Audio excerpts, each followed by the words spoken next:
Hey, what's going on, everyone? Welcome back to the channel and another episode of Dump and Chase. We have a lot to talk about this week, but maybe not outside of the playoffs, more in the playoffs. We're going to go really in depth to what is going on in each series between Montreal and Carolina and how that one is knotted up at one versus the other lopsided Vegas versus Colorado that no one really expected. But yes, now we'll get into all of that plus a little bit more. But if you have not already, make sure you go like, subscribe, ring that bell, and comment. I want to hear what all of you have to say about everything that's been going on in the NHL, or even something that you want me to talk about in the future. I really do appreciate all the feedback that all of you give me. So without further ado, let's not waste any more time. Let's get right into the video. And the first thing that we will start off with is this crazy series between the Vegas Golden Knights and the Colorado Avalanche. Yeah, I don't really know what to think of this. I mean, I liked the effort from Colorado in game one. Vegas ends up winning 4-2. It's a close game. Same thing happens in game two, where I thought Vegas was, better, but still Colorado had a lot of good fight. Like, we'll go to that game right now. I believe they were outshot. Yeah, it was outshot yet again, 31-25. But you had good defense. Carter Hart, we'll get into him, how good he's been. Ivan Barbashev, he has 2 goals in this one, including an empty net. It was just odd. Very, very odd. And then we get to this game. A 5-3 win for the Vegas Golden Knights. Yet again, after Colorado has a lead, they lose it. In this one, it's an even bigger one. They go up 3-0 on the road in Vegas. You think this is a perfect start. Exactly where you want to be. So many chances off the rush to start. You don't get any, but then a rebound off Gabriel Landeskog. He puts that in the back of the net. Kadri and Jack Drury chip in, one of them even being a shorthanded goal. And you think, how can we lose this momentum? They end up outshooting Vegas 35-23 in this game. They go 0 for 4 on the power play. Obviously doesn't help there. But all around, it felt like a game that was theirs. And Vegas comes right back. That second period, 3 goals. Mark Stone right at the start. He makes his way back in the series after missing the first 2 in the conference final. He scores on the power play 19 seconds in. William Karlsson. And then that fourth line massively chipping in Keegan Colasar to tie the game up. And I don't know if everyone noticed this, and I feel like it was kind of hard to miss it. But after that third goal, obviously Josh Manson was not happy, but you could see the emotions bubbling over. They score again. They tie it. Now this hill feels even higher to climb because, yeah, you're not totally out in this game yet, but you've just given up a 3-0 lead. You're down 2-0 in this series at this point, and everything just seems insurmountable. Like, you can't solve this team for whatever reason. And now you're a 3-3 game going into the third period. You'd think maybe this is just something that can work. And yet, before this period ends, Nathan MacKinnon goes down after blocking a shot. He doesn't return for the start of the third period. He comes back, but it makes no difference. Tomas Hertl, just over 8 minutes in, he scores a beautiful goal, undressing Sam Malinsky, going backhand really quickly as he goes from outside to in, beating Scott Wedgwood to give the Vegas Golden Knights their first lead of this game and almost getting this comeback over the hump. Brett Howden, he ends up getting his 10th of the postseason, and that's it. And the Vegas Golden Knights are now up 3-0 against the President's Trophy winner, Colorado Avalanche, a team that was thought to be, or really just going into this series, was still the Cup favorite over the finalists of Vegas, Montreal, and Carolina. This was a weird one for me to look at. What Vegas has done a really good job of, and that's not to say that Colorado hasn't had their chances, and again, we're going to get into the defense and goaltending here for Vegas, but Vegas has done a good job of the high danger chances that they've gotten. They have capitalized on them. We looked in this game, they had 23 goals in this case. The deserved a win-o-meter tilts to Vegas. Yes, they were able to make sure that they had their chances to do this, but yeah, like everything considered, this was a good game by Vegas. Well, good 40 minutes of game by Vegas, I should say. The first period wasn't insanely bad by them. They still had good chances. Like, to note of there, Vegas, yeah, they got scored on 3 times. Were they the worst team at that point? Yeah, like you look at the percentage to win here, 87.2% at 3-0. I mean, you think it's over at this point, especially considering that Colorado, with Cale Makar back, who actually didn't look overly terrible. You could still tell he was hurt, but yeah, he was impactful enough to where you said, yeah, Colorado looks a little bit more quick on the breakout. They're able to actually move the puck a bit better, and that's just Cale Makar being Cale Makar. But yeah, those next 40 minutes outside of what Colorado was able to do here with all these shots, right? The Vegas Golden Knights, look where they scored from. Like one right here, here. Like these goals are so crucial.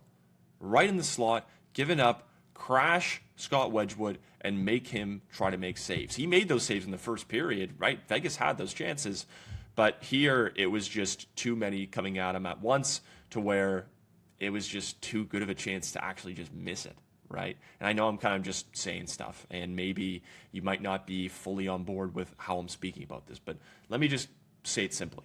The Vegas Golden Knights, when they had chances, did a good job of scoring on their chances. And of the 23 shots, I should say, that they had a lot of high danger chances. Versus Colorado, who, yeah, they had some chances there, but it was more of like, look at a lot of these shots. For a lot of them right here, and there's still a lot here in the slot, but a lot of them outside perimeter stuff, maybe you get a tip, maybe you don't. Look at where Vegas's is. Yeah, you still have these ones on the outside, but a cluster of them right here big time. It's kind of similar to Colorado's, but definitely a lot more in bulk, considering Vegas's chances. So yeah, they were able to really capitalize on what they had. And then there's another one right here. Carter Hart, in the month of May alone, and he's been really, really good. 939 this month. He's 8-2, 1.90 goals against. And in this series, I mean, he's been insane. Like, not one game, like only one game that has been below a 914, which was his last one that he had here against Colorado, ends up saving 32 of 35. I mean, yeah, you know what? Has Carter Hart been insane in the way of he should be the highest one if they go to the finals on the Conn Smythe ballot? No, I think he's been good enough. I think that if you had to take the picks, like you're looking at a guy like Mitch Marner or Jack Eichel, but he's been good enough to where he's made timely saves. He's been very calm, poised in the net, and he's made an impact. And I think a lot of this, yeah, he's made these saves, he's played well, but a lot of this comes back to the Vegas Golden Knights and the chances that they've allowed offensively. Now, when we look at some of these plays, right, like the rebound goal right here, again, first period, a lot of these are in the first, some of these in the third, but a lot of these are in the first period, these chances that the Colorado Avalanche were able to get. And that's so critical right there, because that shows you about 5 of those, 7, 8 chances, maybe even 6 of those 8 chances are all in the first period, telling you that a lot of these, and we'll see it right here, third period, second period, right? Like if that's the first, second. A lot of these, and I'm not going to go through each of them, but a lot of these ones that I looked at before are in the second and third period, where the Vegas Golden Knights, their defense locked in. Shout out to John Tortorella. Again, don't like to give him much praise, but he has done a good job of making sure that his system has worked. The Vegas Golden Knights have done their job defensively and turned that into offense. And yeah, that goes to the goaltending as well to make saves, but goaltenders play as well as how well guys are playing in front of them for the most part. And that defense has done a good job of keeping those pucks to the outside. Another third period one, first, second, right? Most of the time, again, not going to go through all of them, but most of the time, a lot of those shots, second, third period chances. So for Colorado, I mean, were they playing well at some points here? Yeah, of course they were. But at the same time, Vegas just took over, right? It felt like the momentum swinged so much. And yeah, like that first goal to start the second period by Mark Stone, maybe that changes some things. But look at that third goal. And yeah, it's the tying one. Colorado still has the edge. Honestly, I think this William Karlsson goal was the big turner, right? Where it's this weird turnaround rebound shot that flies out to him, and I'm thinking Scott Wedgwood has no control of this game right now. Like he just doesn't. And his rebound control didn't look great. He looked a little bit shaky at times. That also tells you, and even in that one play, the Avalanche had a chance there to clear it. They bobble the puck, ends up going on the stick of William Karlsson, goes in the back of the net. So all these chances by the Vegas Golden Knights, error forced by Colorado with their errors. But that's just about jumping on the chances that you get. And yeah, I mean, like this has been an insane series. So they win 5-3. They're now up 3-0. I mean, I'm shocked. I'm shocked. Colorado was my finals pick. Again, not really a crazy thing to kind of talk about in this case. But I mean, I didn't think anybody was expecting Vegas to go up 3-0 here, but that's the reality that we sit in. Now, we'll go to game one of this series between Montreal and Carolina, where the Habs, they win 6-2. We had this big debate of rest versus rust and what this was going to look like. Now, for the Montreal Canadiens, I don't think this was more of the high-flying offense that really made the difference. Yeah, of course it helped, and it's a factor, and it is one of the bigger ones. But I think the biggest one was the Carolina Hurricanes. They had a lot of errors in this one, just turnovers after turnovers. They looked shaky. It looked like this was not their first time, but it just nerves that shouldn't be there, I guess, especially after the success that you've had in the past couple of rounds, the rest that you've had. And again, maybe that comes into a factor here, and a lot of people, even myself at first, were kind of like, man, Frederik Andersen, he lets in 5 goals on 21 shots, 762 save percentage. He didn't look that solid. True, he didn't look that solid, but I don't think this was as much as on him as much as those giveaways that I was talking about, right? Those giveaways that we saw so much in this game. And yeah, you don't see too many of them, but again, these add up. Two by Hall and Jankowski. Another 2 others by Nikolai Ehlers, who had a good game too, but again, we're talking about game one. Montreal was outshot 28-22, but this is another case of capitalizing on mistakes by the other team. They were up 4-1 after the first period, after Carolina set the tone early in this game. Matter of fact, this was where Seth Jarvis, right off the bat, 33 seconds in, he scores, and not too long later, as Montreal has shown that they can do, they answer back very quickly. Cole Caulfield, that first line, again, Slavkovsky on that line as well, scores later on. So critical that they were able to get that 5-on-5 scoring going. I talked about this so much in the last one against Buffalo to this one, even in the first round, was Montreal's first line needed to do more at 5-on-5. And that was even more amplified when, they were scoring on the power play, which is great, right? Take advantage of those chances, but they weren't doing that when the ice wasn't tilted, right? Which is when you really do need that stuff, because you're not always going to get penalties called. That's the fact. So this was a really interesting one. Montreal really showed out in this. If you have those mistakes, you have that, like the giveaway is 16-12, right? So if you have these chances, take them. They did. Then there's game 2.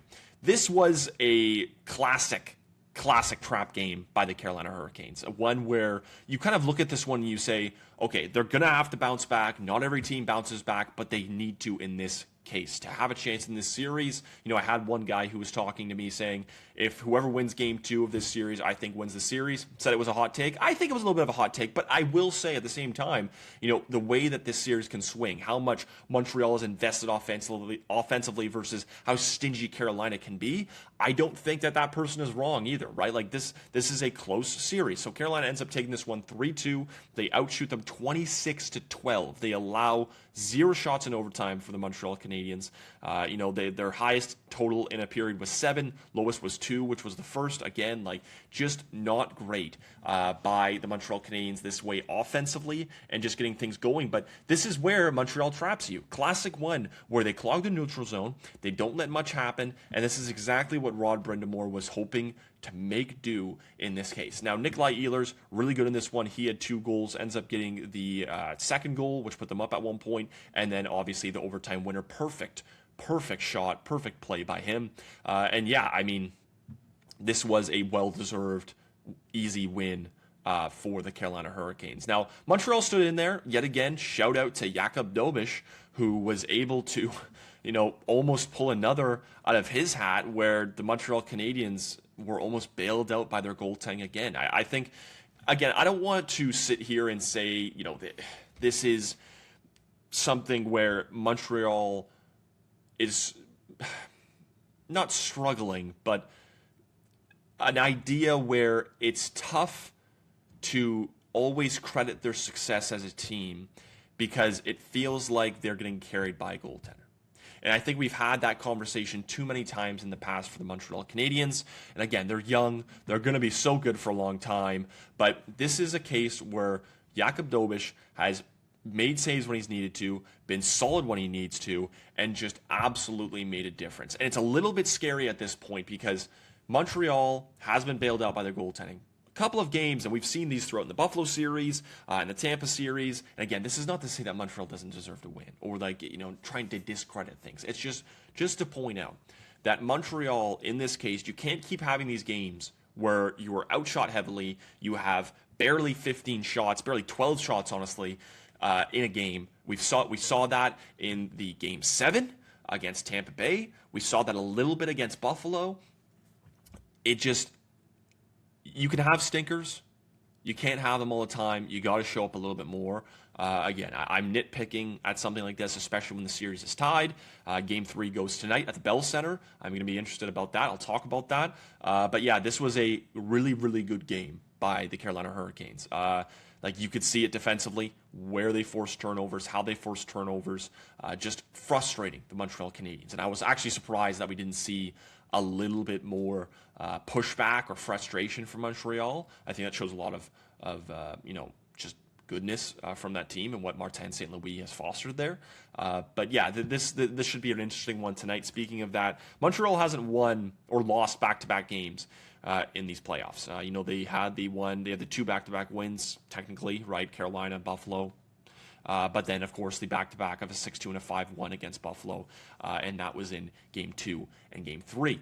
So, do they likely win tonight? Yes. I mean, statistically, statistics say that would be true. It's going to be interesting to see how they make this happen. The Canadiens have a lot running on their side. Obviously, they haven't lost back-to-back games. Carolina, if anything, would be the first team to do this. I think that the way that they play could frustrate Montreal. But being at the Bell Center, how hectic it's going to be. You have to remember, this is like the first conference final that they've had since their bubble run, where there wasn't really much or many people allowed to be around each other at the time. So, really until the Stanley Cup final, but you know what I mean. So Montreal does have a couple of things going their way. How this is going to work, you hope for the bounce back aspect of this series to where Montreal, they come out flying. They come out hard hitting. Josh Anderson's been really good. I think that there are a lot of people dealing with things. He's been very impactful. The Habs have the chance to take over this series at home, at least for the first game. If you can take the first game at the Bell Center, Game 3, I think you have a really good chance of winning this series. If you lose the first one, I'm less hyped about it. And again, you could win Game 4 and the series is tied again. It doesn't really matter. But I think this first game here is a really big one. There isn't really much reasoning to it. I think for maybe momentum. But Montreal is in a place where I think it's fair to point out that, again, you usually don't lose back-to-back. Carolina probably has the best chance to do that against them. But this is going to be a really interesting one. I think Carolina is going to be still locked in defensively. I think that they're going to play a really good Game 3. But I also think that Montreal is going to really try and frustrate Carolina. Just move the puck in different ways. Don't play into their system. That was the biggest thing for Carolina was in Game 1, Montreal was not playing into their system. It's not that they didn't look good to start. I think the forecheck was really good. That's why they got their first goal to start Game 1. But they just kind of lost it. Montreal was able to move their bodies instead of their bodies making the other team move, right? Being stationary, not necessarily, but just being a wall of where it seems like you don't have much space. So that's going to be really key for them. We're going to have to see how that one goes. And let's just do a quick point check-in. Mitch Marner's still at the top, 21 points. He had a really good game yesterday, a couple of assists. Jack Eichel's up there as well. Nick Suzuki, he's point per game. Didn't have any. I don't believe he had any in Game 2. But yeah, I mean, Nathan MacKinnon, like I mentioned, that's a big loss. I'll talk about that quickly. MacKinnon being out, especially on the brink, he had that injury. I mean, it was clear that he was tough, right? He was really being used for the man advantage. Wasn't really on the ice. We'll see how he is in Game 4. but that's a massive loss considering you just get Cale Makar back. McKinnon's gone now. Dorofei has been really good for scoring goals. He's not, you can't see him on this list right here, but Brett Howden has been good. Ivan Barbashev. I hope we can see a little bit more from Martin Necas. One thing I should point out, a guy in Taylor Hall, pointless in back-to-back games. We haven't really seen that much in these playoffs, or really at all in these playoffs. So, that's maybe something to keep an eye on quickly. But again, that might be just something, again, to nitpick in this way. But yeah, that's what I wanted to talk about for this podcast. If you have not already, make sure you go like, subscribe, ring that bell, and comment. I want to hear what all of you have to say about each of these series. And essentially, just what are you thinking? Is this going to be a sweep at the hands of the Vegas Golden Knights against the Colorado Avalanche? Is Montreal going to come out on top? Is Carolina going to make something happen? Just take over this series defensively? Let me know your thoughts and everything in between, because I truly do appreciate the feedback and what you have to say. So thank you for that. But of course, until next time, my name is Zach Staden, and we'll be talking soon.